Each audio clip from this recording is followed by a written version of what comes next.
सबसे पहले आपको टाइप करना है सीबीएसई सैंपल पेपर 2025-26। इसमें सीबीएसई एकेडमिक्स में जाएंगे और वहां पर आपको सारे सब्जेक्ट्स का सैंपल क्वेश्चन पेपर मिल जाएगा, साथ में उसका मार्किंग स्कीम भी मिल जाएगा। तो आज हम लोग मैथ्स का एमसीक्यूज मल्टीपल चॉइस क्वेश्चंस जो है या कोई और केस बेस्ड स्टडीज जो क्वेश्चंस है उसको हम लोग कर लेंगे। तो आपके पास क्वेश्चन पेपर होना चाहिए, और जब आपके पास क्वेश्चन पेपर होगा हम लोग क्वेश्चन लिखने में ज़्यादा टाइम वेस्ट नहीं करेंगे। जो कोर क्वेश्चन है उसको हम लोग लिख के उसका सॉल्यूशन करेंगे। तो क्वेश्चन है a equal to this 2 to the power 2 into 3 to the power x, b is equal to 2 to the power 2 3 into 5, c is equal to 2 to the power 2 3 into 7 और एलसीएम ए बी सी का 3780। तो आपको x का value find करना है। तो फिर हम लोग इस पे कंसेप्ट पे आते हैं। अगर मान लीजिए a इज इक्वल टू कुछ भी रहे, सबसे पहला काम है कि आपको पहले सारा फैक्टर्स को लिख लेना पड़ेगा। ठीक, सो एबीसी का निकालना बोला है, तो एबीसी में जितने भी फैक्टर्स होंगे पहले सारा फैक्टर्स को लिखना है। नियम क्या है? तो राइट ऑल द फैक्टर्स। ठीक, तो एलसीएम के लिए क्या करना पड़ेगा? एलसीएम एबीसी का निकालना है। तो जितने भी फैक्टर्स है, एक फैक्टर 2 है, एक फैक्टर 3 है, एक फैक्टर 5 है। एलसीएम निकालने का ही तरीका है। एक फैक्टर 7 है, और सबका पावर देख लीजिए।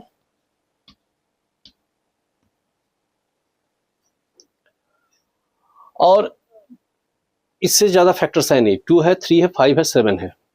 ठीक है, तो आपका जो भी हाईएस्ट पावर है उसको लिखना है। तो 2 का इनमें से देखेंगे 2 का हाईएस्ट पावर कितना है? 2।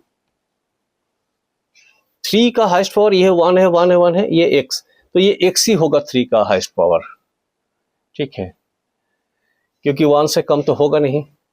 और 5 का हाईएस्ट पावर 1 है, और 7 का हाईएस्ट पावर 1 है।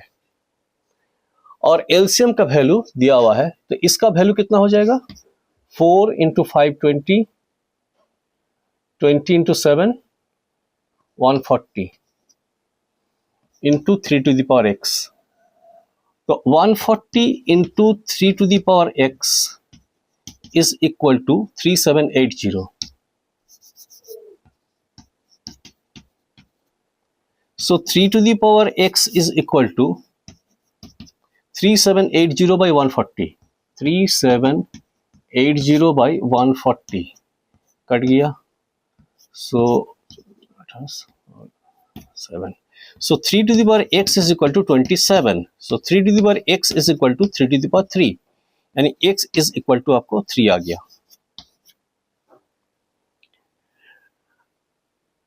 सही। अगर मान लीजिए x का वैल्यू ना देके अब x इक्वल टू 3 हो गया, इस क्वेश्चन को हम लोग और बढ़िया से समझने के लिए हम लोग क्या करते हैं, अगर आपको मान लीजिए एलसीएम निकालने देता तो हम लोग इसका एक दूसरा सवाल मान लीजिए। इसका वैल्यू मान लीजिए 2 है, इसका वैल्यू 3 है, इसका वैल्यू 5 है, इसका वैल्यू मान लीजिए 1 है, इसका वैल्यू 4 है, इसका वैल्यू 6 है, इसका वैल्यू 2 है, इसका वैल्यू 1 है। अगर आपको एबीसी का एलसीएम निकालने देता तो आप क्या करते? एलसीएम निकालने के लिए तो जो बताए थे एलसीएम एबीसी का अगर देता तो इस तरह का सवाल होता, तो हमको क्या करना पड़ेगा? सारा फैक्टर्स लिखना पड़ेगा। 2 3 5 और 7 यही इसका फैक्टर्स है। एलसीएम निकालने के लिए पहले सारा फैक्टर्स को निकाल दिया जाता है, और सभी नंबर्स में देखा जाएगा कि इसका हाईएस्ट पावर क्या है। तो 2 का हाईएस्ट पावर क्या है? 5। 3 का हाईएस्ट पावर क्या है? 6। 5 का highest power 2।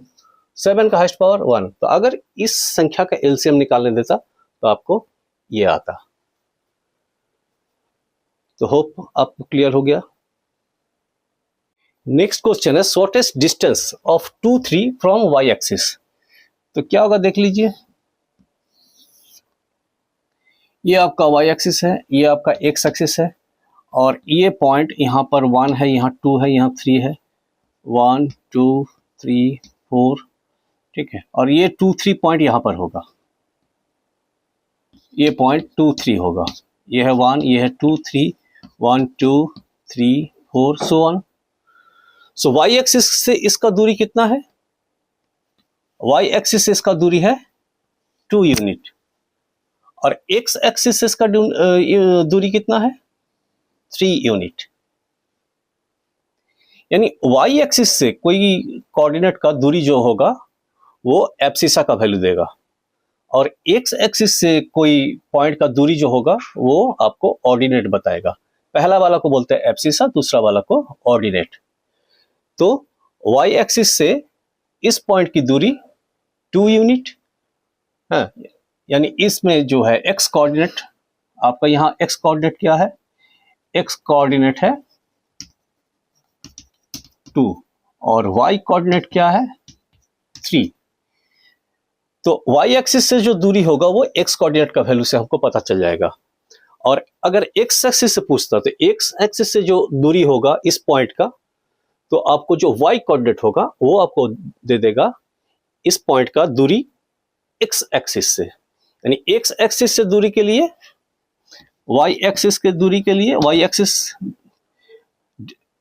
Distance of a point from Y axis, distance of a point from y axis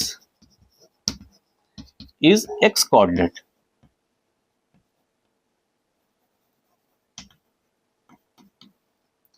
and from similarly distance of a point from x axis is equal to y coordinate।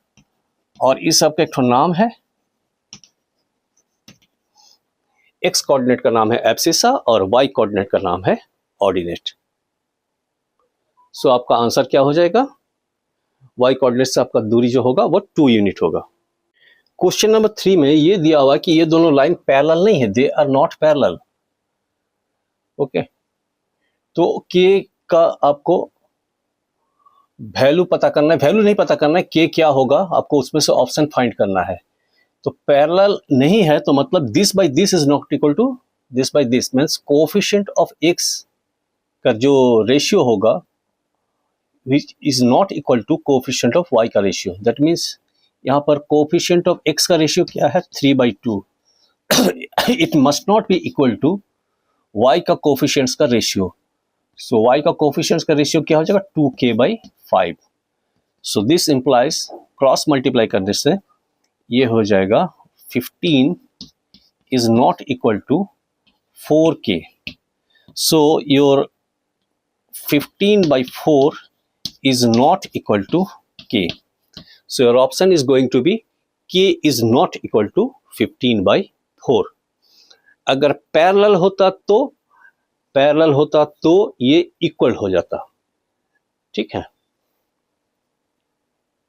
Question number 4 इसमें कह रहा है कि quadrilateral है जो एक circle को circumscribe कर रहा है, ठीक है, जिसमें ABCD क्वाड्रिलेटरल है, दिया हुआ है BC 7 सेंटीमीटर, CD 4, AD 3 और आपको AB फाइंड करना है, ठीक है। तो अब देखिए इसमें क्या लगता है थ्योरी कि this plus this is equal to this plus this होता है। कैसे, ये अगर P होगा तो ये P होगा, ये Q होगा तो ये भी Q होगा, क्योंकि from an external point if tangents drawn to a circle the length of the tangent segment are equal। ये अगर R होगा तो ये R होगा, ये S होगा तो ये S होगा, ठीक है। तो आपको देखिए AB प्लस CD का वैल्यू क्या हो जाएगा, P प्लस Q AB हो जाएगा और R प्लस S CD हो जाएगा। तो AB प्लस CD इसका वैल्यू हो जाएगा, AB का वैल्यू हो जाएगा P प्लस Q और CD का वैल्यू हो जाएगा R प्लस S। और उसी तरह से BC प्लस AD करिए, BC क्या हो जाएगा Q प्लस R, और AD क्या हो जाएगा P प्लस S। तो देखिए AB प्लस CD का भी value P plus Q plus R plus S, और BC प्लस AD का भी value P plus Q plus R plus S। यानी हम लोग लिख सकते हैं कि AB plus CD is equal to BC plus AD, BC plus AD। हमें AB पता करना है। What is the value of CD? Your CD is 4, so CD is 4, AB हमें पता करना है। What is the value of BC? Where is BC? It is BC is your 7, and what is AD? Your AD is 3, so AB plus 4 is equal to 10 centimeter, so AB is equal to 10 minus 4, that is equal to 6 centimeter. So question number 4 का answer हो जाएगा आपका 6 centimetre. Question number 5, given sec theta plus tan theta equal to x और sec theta minus tan theta का value हमें निकालना है। Okay, so हमें पता है कि sec square theta minus tan square theta is equal to 1। तो अगर हम इन दोनों इक्वेशन को डिवाइड कर दें तो क्या बन जाएगा मेरा, sec square theta minus tan square theta divided by sec theta plus tan theta is equal to, इसका वैल्यू 1, इसका वैल्यू x, और sec square theta minus tan square theta को हम लोग लिख सकते हैं sec theta minus tan theta into sec theta plus tan theta, और डिनोमिनेटर में आपका है sec theta plus tan theta. So ये तो दिया हुआ था, ये हमें निकालना था, और ये हमें पता है फ्रॉम ट्रिगोनोमेट्री, ये ट्रिगोनोमेट्री का एक आइडेंटिटी है। तो sec square theta minus tan square theta ये आइडेंटिटी से हमें पता चला, और ये दिया हुआ है, तो दोनों को हम लोग यूज कर लिए, डिवाइड कर दिए, और देखिए ये sec theta plus tan theta cut गया, इधर है 1/x, तो sec theta minus tan theta का वैल्यू आ गया 1/x। So your sec theta minus tan theta is equal to 1/x।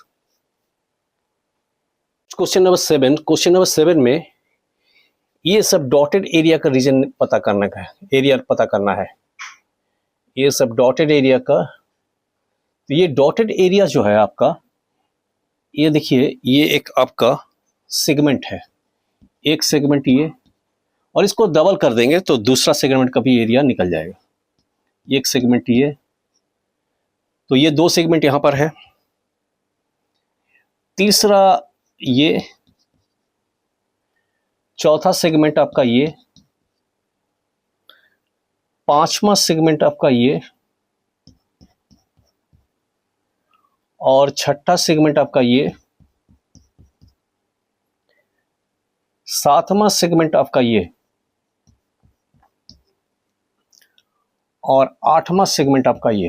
All together 8 segment, और सभी सेगमेंट का एरिया इक्वल होगा, और रेडियस भी 1 दिया हुआ है, और कॉर्ड का लेंथ भी 1 दिया हुआ है। तो एक सेगमेंट का एरिया हम लोग निकाल सकते हैं, और एक सेगमेंट का एरिया निकाल के इसको हम लोग सेपरेट बना लिए। तो इसमें देखिए ये भी 1 है, ये भी 1 है, ये भी 1 है, तो ये एक इक्विलेटरल ट्रायंगल बना रहा है, तो ये 60 डिग्री, और 60 डिग्री सेगमेंट का एरिया निकाल लेंगे, ये सारा 1 है, तो ये एरिया निकल जाएगा। इस सेगमेंट का एरिया निकाल लेते हैं हम लोग, ये सारा 1 सेंटीमीटर है, ये 1 सेंटीमीटर, ये 1 सेंटीमीटर, ये 1 सेंटीमीटर। तो सेगमेंट का एरिया होता है, इसका एरिया जो है, एरिया ऑफ सेगमेंट, ये हो जाएगा, एक का हो जाएगा area of sector minus area of triangle, तो एरिया ऑफ सेक्टर हो जाएगा 60/360, 60/360 into pi into 1 square, so 1/6 into pi into r square, ये सेक्टर का एरिया हो गया। सेक्टर के एरिया से हम लोग ट्रायंगल का एरिया माइनस कर देंगे, तो ट्रायंगल का एरिया हो जाएगा √3/4 इंटू साइड स्क्वायर। सो ये π/6 और ये √3/4 हो गया, π/6 माइनस √3/4। एक सेगमेंट का एरिया निकल गया। तो 8 सेगमेंट का एरिया, ऐसा 8 सेगमेंट है, तो रिक्वायर्ड एरिया मेरा हो जाएगा, रिक्वायर्ड एरिया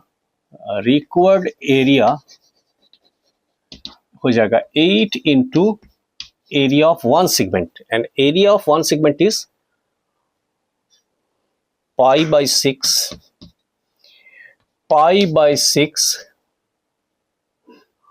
माइनस √3/4।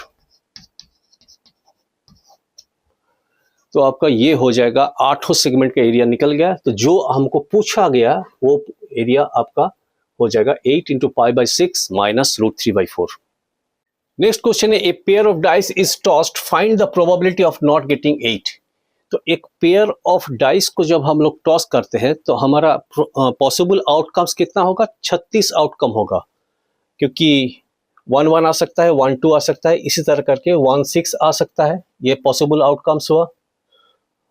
2-1 आ सकता है, 2-2 आ सकता है, 2-3 आ सकता है, 2-4 हो सकता है, ऐसे 2-6 तक, 3-1 से लेके 3-6 तक। तो यहाँ 6 आपको आउटकम मिलेगा, यहाँ इस रो में भी 6 आउटकम, इस रो में भी 6 आउटकम मिलेगा, इस रो में भी 6 आउटकम मिलेगा, इस रो में भी 6, इसमें भी 6, ऑल टुगेदर आपका 36 आउटकम है, जिसमें कह रहा है कि आपको 8 नहीं आना है। तो 8 कब कब आ सकता है, इस रो में मैक्सिमम टोटल है 16, इससे ज्यादा नहीं होगा 7, और इस रो में मैक्सिमम टोटल है 8, और यहां पर जो है 2-6 हो सकता है। तो 2-6 8 सम 8 सम इक्वल टू 8, क्या क्या पॉसिबल केसेस हो सकता है, तो 2-6 हो सकता है, 3-5 हो सकता है, और 4-4 हो सकता है, 5-3 हो सकता है, और 6-2 हो सकता है। तो ऑल टुगेदर कितना हुआ, 1 2 3 4 5, यानी ये 5 नहीं होना, ये 36 में से ये 5 नहीं होना है। तो आपका इवेंट की संख्या कितना हो गया, 36 में से 5 घटा देंगे, तो मेरा NE का वैल्यू 8 ना होना, इसका वैल्यू हो गया 36 माइनस 5, यानी 31 मेरा आउटकम ऐसा है जिसका सम 8 नहीं है। 5 आउटकम मेरा ऐसा है जिसमें सम 8 आना है। तो भाई इन 5 को छोड़ देंगे तो बाकी जितने 31 होंगे उसका पॉसिबल आउटकम जो होगा वो 8 नहीं होगा। तो 8 नहीं होने वाला संख्या कितना है, 31, और मेरा टोटल पॉसिबल आउटकम कितना है, 36। सो मेरा टोटल पॉसिबल आउटकम, जिसको हम लोग सैंपल स्पेस बोलते हैं, इसका वैल्यू 36, और जो प्रोबेबिलिटी हमें पूछा है 8 ना होने का, वो उसका प्रोबेबिलिटी हो जाएगा NE/NS। NE/NS मतलब 31/36। This is your answer.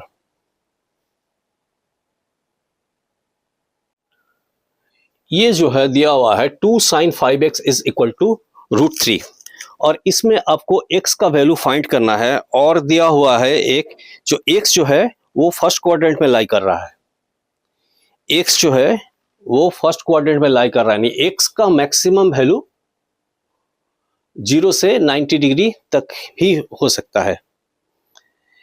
ठीक, तो sin 5x इक्वल टू क्या हो जाएगा, √3/2। So sin 5x is equal to √3/2 का मतलब हुआ 60 डिग्री, sin 60 डिग्री।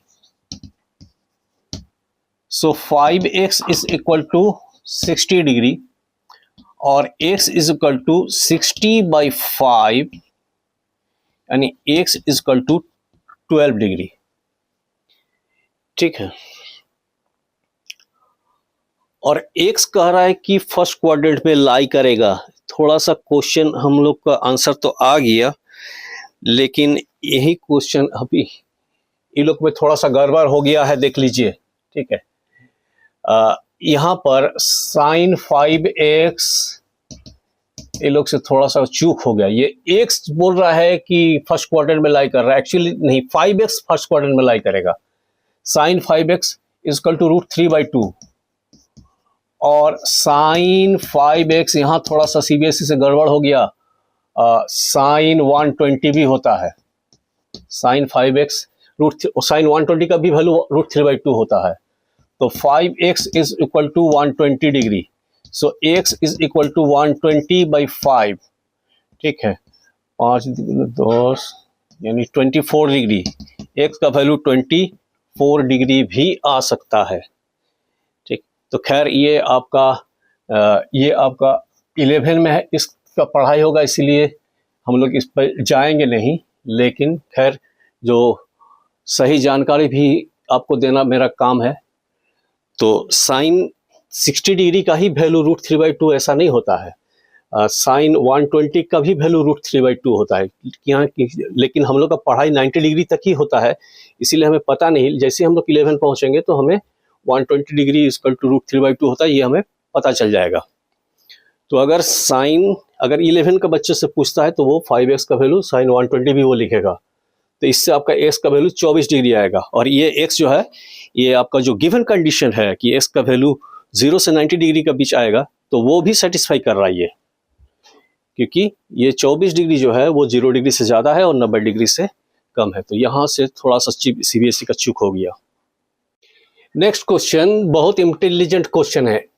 कह रहे कि 2 नंबर का सम है 1215 और इन दोनों का एचसीएफ है 81, तो ऐसा कितना पॉसिबल पेयर आप फाइंड कर सकते हैं ए बी का। तो दोनों का एचसीएफ 81 है, तो ए को हम लोग मान लेते हैं 81p, क्योंकि ए जो है उसका एचसीएफ है, ए और बी का एचसीएफ है 81, तो 81 ए जो है 81 का मल्टीपल होगा और बी भी होगा 81 का मल्टीपल, तो इसको हम लोग मान लेते हैं Q, B equal to 81 Q, वो भी 81 का मल्टीपल होगा। तो 81 का P plus 81 Q must be equal to 1215, और 81 से डिवाइड कर देंगे तो P plus Q is equal to आ गया मेरा, 81 से डिवाइड करेंगे तो ये आ जाएगा 15, 5 सत्ते के 1 17 20 P plus Q is equal to 15। Okay, तो P plus Q is equal to 15 क्या क्या हो सकता है, 114 हो सकता है। तो 114 अगर होगा तो पहला संख्या होगा A हो जाएगा 81 इंटू 1 और B हो जाएगा 81 इंटू 14, तो इन दोनों का एचसीएफ 81 ही होगा। तो एक पेयर तो मेरा निकल गया 114, ध्यान से देखिएगा। अच्छा, हम लोग अगर मान लेते हैं दूसरा पेयर 2 और P plus Q equal to 15 दिया हुआ, तो एक 2 होगा तो दूसरा कितना हो जाएगा,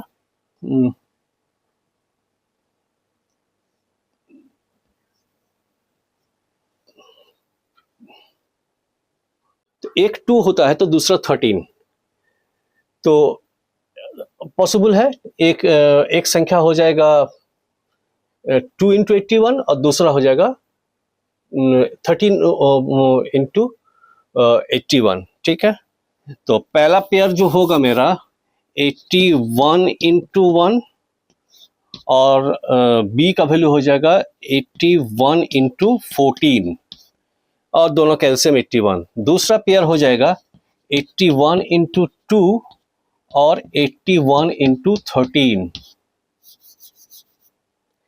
तीसरा पेयर हम लोग अगर यहाँ पर सम करने के लिए यहाँ पर 3 ले लेंगे तो ये 12 हो जाएगा, क्योंकि इन दोनों का सम 15 होना है। ये संभव नहीं है क्योंकि यहाँ पर फिर एचसीएफ जो हो जाएगा 3 और 12 का एचसीएफ हो जाएगा 3, तो ये जो संख्या होगा इसका एचसीएफ 81 नहीं होगा, इन दोनों का एचसीएफ हो जाएगा 81 इंटू 3 हो जाएगा, क्योंकि 12 और 3 का बीच का एचसीएफ आपका 1 नहीं है। तो 12 और 3 का बीच का जो एचसीएफ हो जाएगा वो 81 के साथ मल्टीप्लाई हो जाएगा। यानी आपको ध्यान देना है कि हमारा जो पेयर बनेगा यहाँ पर वो आपका उसका HCF 1 होना है, तो 312 हमको नहीं होगा, 312 को हमको इग्नोर करना पड़ेगा। नेक्स्ट पेयर अगर हम लोग लेते हैं 411, तो 411 का भी HCF 1 है, तो ये जो संख्या होगा वो उसका भी पेयर आपका वो पेयर का भी HCF 81 ही होगा।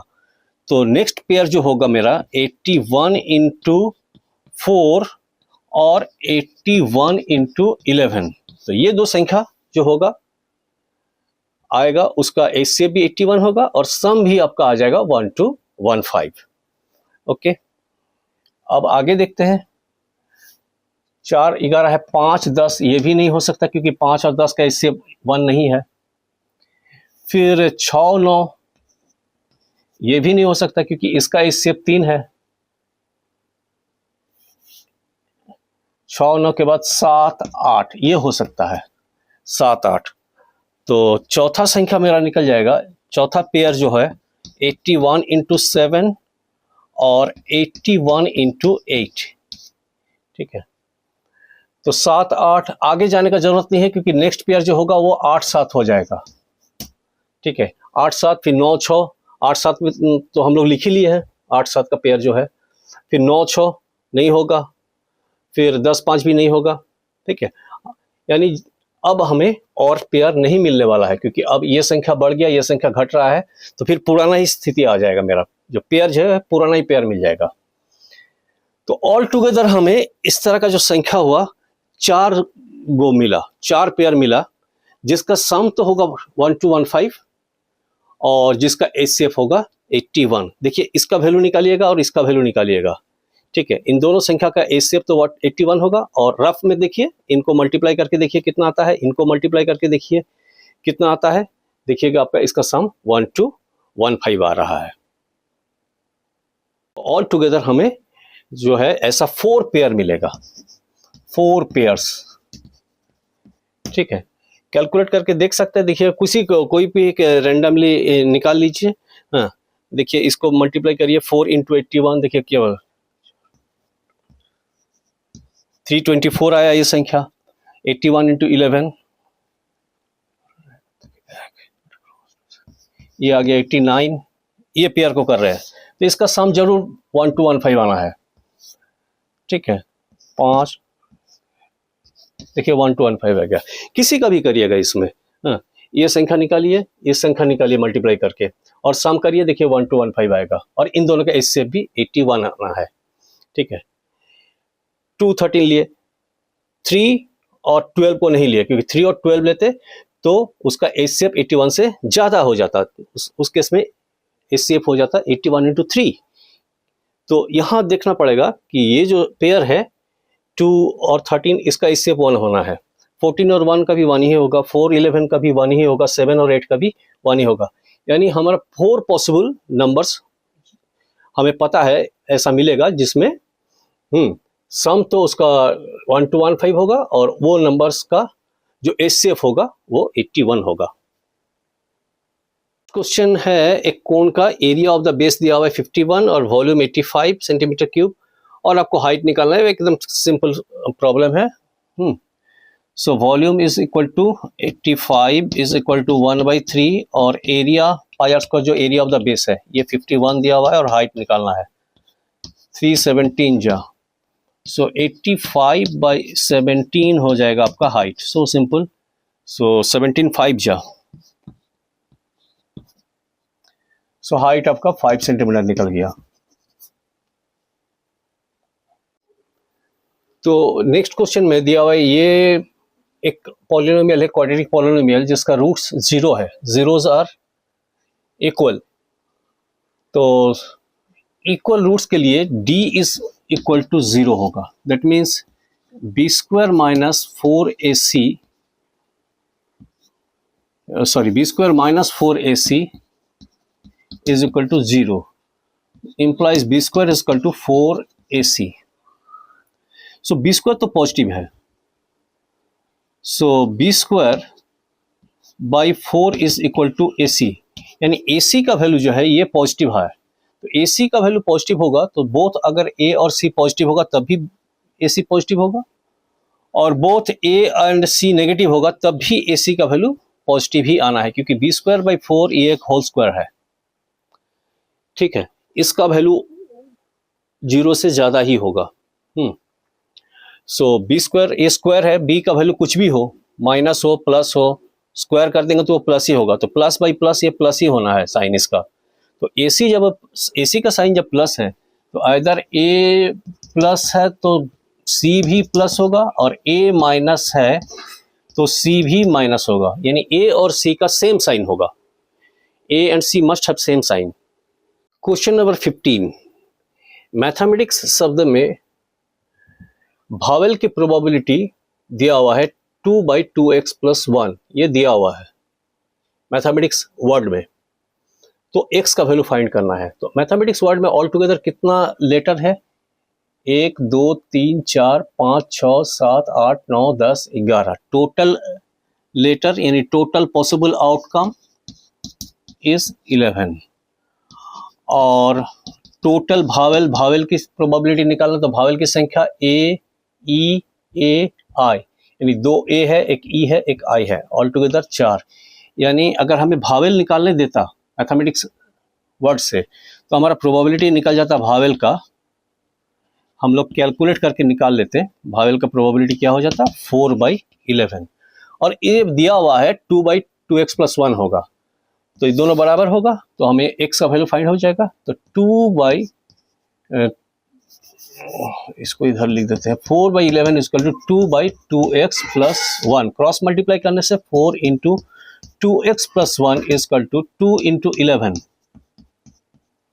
so 8x + 4 = 22, so 8x = 22 - 4, so 8x = 18, so x = 18/8, so 9/4, so x का वैल्यू आ जाएगा आपका 9/4।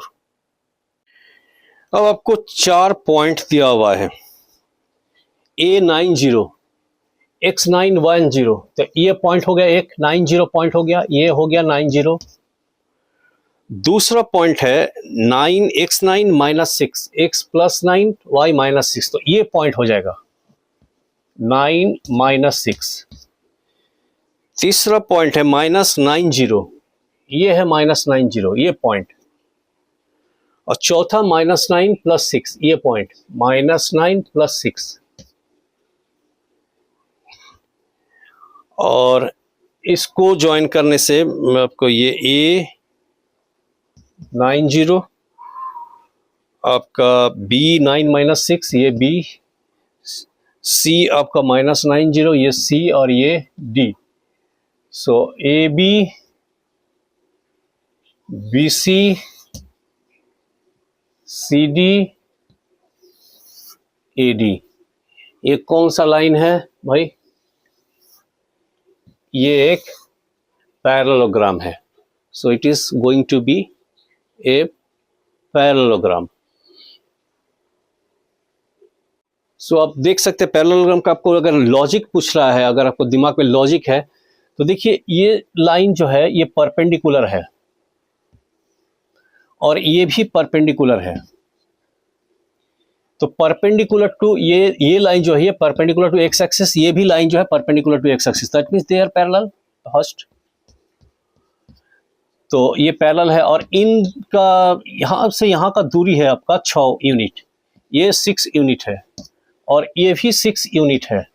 तो पैरेललोग्राम का प्रॉपर्टी है कि ऑपोजिट साइड्स, कोई एक पेयर का ऑपोजिट साइड्स अगर पैरेलल है और इक्वल है तो वो एक पैरेललोग्राम होगा। क्वाड्रिलेटरल का देखिए ये साइड पैरेलल भी है और इक्वल भी है, so it has to be a parallelogram. तो लॉजिक ये हुआ। नेक्स्ट 17, और 17 में हमारे पास एक थ्योरी है, कह रहा है कि अगर 9 डिस्टिंक्ट ऑब्जर्वेशन है, इसका मीडियन जो है वो 20.5 है। If each observation is increased by 2 then median of the new set ये 2 से इंक्रीज हो जाएगा। मीन को भी अगर हम लोग हर नंबर को कोई फिक्स नंबर से बढ़ा दें तो मीन भी बढ़ जाता है। ऐड करने से भी यही रिजल्ट आएगा, और अगर मल्टीप्लाई करते हैं तब भी यही रिजल्ट आएगा, डिवाइड करते हैं तब भी यही रिजल्ट आएगा। तो यहाँ पर हमें मीडियन भी इंक्रीज बाय 2 हो जाएगा। सो मीडियन आपका 2 से इंक्रीज कर जाएगा। क्वेश्चन नंबर 17 तो थोड़ा एक्सप्लेन कर लेते हैं। मीडियन निकालने के लिए हमें करना क्या पड़ता है कि हम लोग को 9 डिस्टिंग्विश दिया हुआ है, 1 2 3 4 5 6 7 8 9, ठीक है।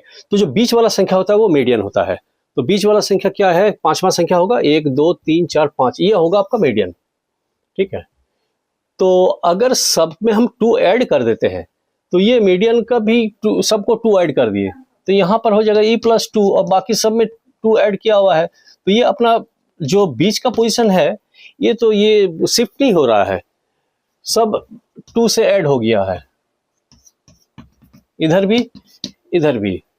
तो मीडियन जो है वो जो एकदम सेंटर पे लोकेटेड संख्या होता है उसी को हम लोग मीडियन बोलते हैं। और सेंटर पे अगर 2 संख्या होगा तो उसको हम लोग एवरेज निकाल लेते हैं मीडियन निकालने के लिए। तो हमें या तो असेंडिंग ऑर्डर में लिख लेना पड़ेगा या डिसेंडिंग ऑर्डर में। तो ये मीडियन जब ई है मतलब ये असेंडिंग ऑर्डर में 9 संख्या लिखा हुआ है और बीच वाला संख्या है मीडियन। अब सारा संख्या को 2 से बढ़ा दिए, तो 2 से बढ़ा दिए तो ये जो बीच वाला पोजीशन ये तो अपना पोजीशन शिफ्ट नहीं करेगा, ये तो ना तो लेफ्ट जाएगा ना राइट जाएगा, ये तो अपना पोजीशन मेंटेन करेगा।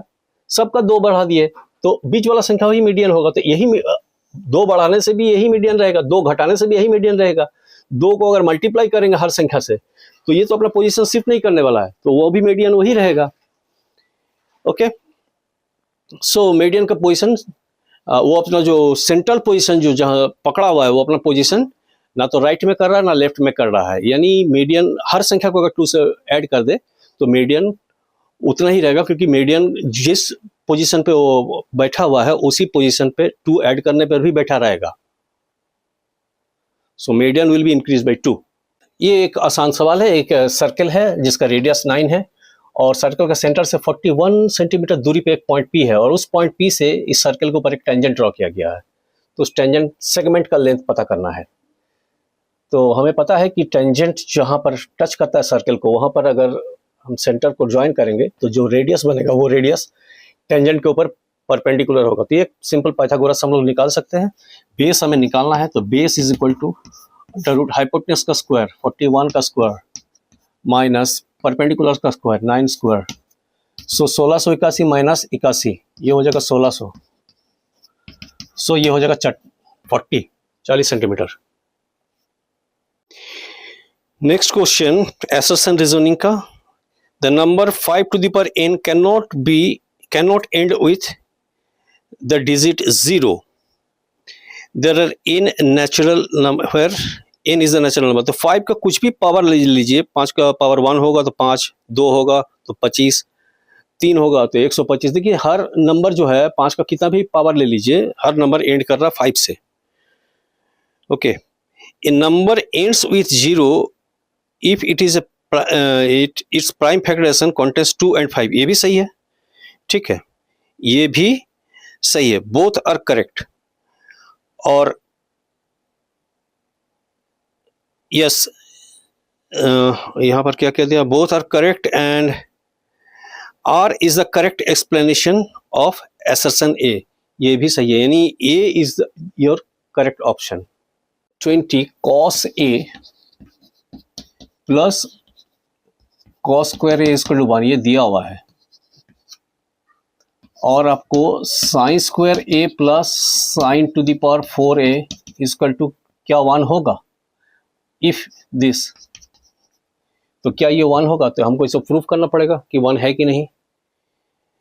तो हम साइन स्क्वायर ए इसको यूज करना पड़ेगा, इसको यूज करके हम देखते हैं इसको प्रूफ कर सकते हैं कि नहीं। तो LHS इस क्या हो जाएगा, sine square A plus sine to the power 4a,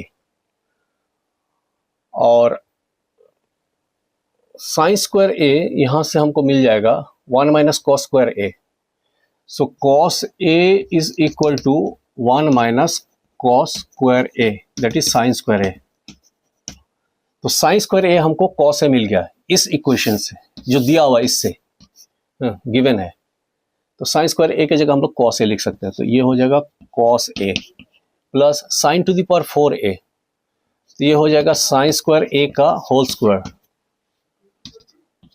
so cos A plus, और साइन स्क्वायर ए का वैल्यू क्या है, cos A, so it is cos A का होल स्क्वायर। और cos A plus cos square A equal to 1 दिया हुआ है, ये दिया हुआ है, यानी if this is true then this is also true. और आपका रीजन में क्या दिया हुआ है, रीजन में दिया हुआ है कि sine square A plus cos square A equal to 1, तो वो तो ट्रू है ही है, उसको हम लोग यूज भी किए हैं। तो इसको प्रूव करने के लिए हमें इसको यूज करना पड़ा, तो ये भी ट्रू है। If this is true then this is also true. और इसको हमको प्रूव करने के लिए इसका हेल्प लेना पड़ा। किसका help, sine square A plus cos square A equal to 1, इस आइडेंटिटी का हम लोग यूज किए।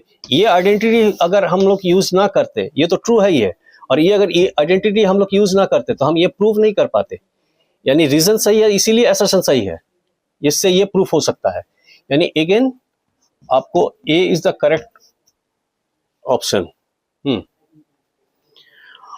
और इसमें जो ए का आपका जो दिया हुआ है, both A and reason R is true and reason R is the correct explanation of assertion A. Question number 36 का पहला common difference of the first progression हो जाएगा second term minus first term, तो ये तो हो जाएगा 3, और common difference of the second क्या हो जाएगा, सेकंड फर्स्ट प्रोग्रेशन का 3 और सेकंड प्रोग्रेशन का हो जाएगा -3, ठीक है। और सम ऑफ द कॉमन डिफरेंसेस क्या हो जाएगा, सम हो जाएगा इसका 0। नेक्स्ट आपको 34th टर्म निकालने बोला है, T34। So T34 is equal to first term plus n-1 that is 34 -1 into common difference -3, ठीक है। सो इसको कैलकुलेट करने से आएगा 187 plus 33 into -3 that is 187 minus 99 is equal to 88. Next, sum of the 10 term. तो sum of the 10 term, sum is equal to हो जाएगा 10/2 और 2 into first term plus 10 minus 1 into common difference 3, sum निकल जाएगा, ठीक है। That was third number question. इसको calculate कर लीजिएगा। और वाला करते हैं। और वाला पूछ रहा है कि n का वैल्यू निकालना है, ठीक है। तो -5 plus n-1 into 3 must be equal to 187, must be equal to 187 plus n-1 into -3। हाँ, ये दोनों टर्म इक्वल हो जाएगा। तो इसको सॉल्व करके आप n निकाल लीजिए। और में सिंपल कैलकुलेशन है, लीनियर इक्वेशन है, सॉल्व कर लीजिए। Question number 37, shortest distance. तो x2 माइनस x1 का whole square plus y2 minus y1 का whole square under root. So distance का वैल्यू हो जाएगा x2 minus x1 that is 8 minus 2 का होल स्क्वायर प्लस 3 माइनस 5 का होल स्क्वायर, ठीक है। सॉल्व कर लीजिएगा, सिंपल है। Question number 2। सो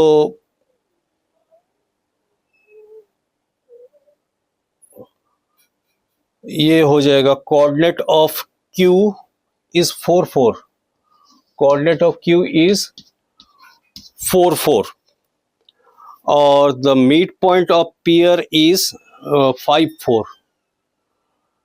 p और r का जो मिड पॉइंट है वो हमारा निकल गया 5 और 4। तो क्या ये दोनों बराबर है? सो दे, चूंकि ये 5 4 है और ये 4 4 है, तो so they are not the same point. अब दे रहा है कि जो डिस्टेंसेस है वो दिया हुआ है x0 से, तो ये हमको पता करना है कि ये s जो है वो PQ को 2:3 रेशियो में काट रहा है। तो इसमें x कोऑर्डिनेट x और y, तो x का वैल्यू क्या हो जाएगा 2 × 4 प्लस 3 × 5 बाई 2 + 3, कैलकुलेट कर लीजिएगा। y is equal to 2 × 4 plus 3 × 2, simple सवाल है, बाई 2 + 3, कैलकुलेट कर लीजिएगा तो x और y का कोऑर्डिनेट निकल जाएगा। 38 में ये 42 दिया हुआ है, ये 41 दिया हुआ है और ये 1 मीटर दिया हुआ है, तो ये भी 41 ही होगा। ये थीटा निकालना है, तो यहाँ से 1 घटा देंगे तो ये हो जाएगा 41 मीटर। तो ये भी 41 और ये भी 41 होगा। तो tan theta is equal to perpendicular by base 41/41, so tan theta is equal to 1, therefore tan theta is equal to tan 45 degree, therefore theta is equal to 45 degree. Next question में ये 60 डिग्री दिया हुआ है, ये 1 दिया हुआ है, ये 42, तो ये 41 हो जाएगा। और हमें ये पता करना है, ये पता हो गया तो ये भी पता हो जाएगा। तो इस ट्रायंगल में हम लोग ट्रिगोनोमेट्री लगाते हैं। तो tan 60 degree is equal to perpendicular by base, so 41/x, so √3 is equal to 41/x, so x is equal to 41/√3 metre.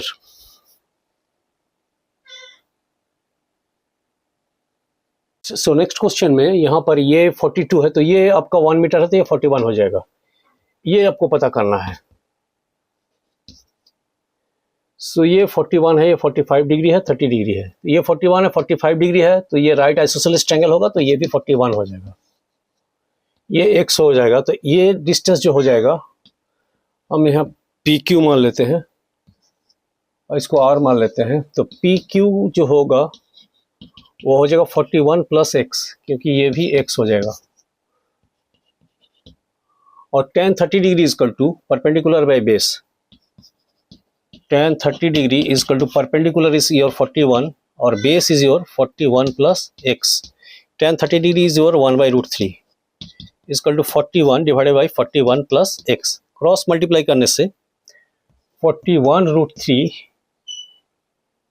Is equal to 41 + x, so x is equal to 41√3 minus 41, so x is equal to 41 common और √3 minus 1, x is equal to 41 into √3 minus, और ये distance दिया हुआ है 41/√3 और ये 42 है, ये 1 मीटर हाइट है, ये 1 मीटर हो जाएगा, तो ये भी 41/√3।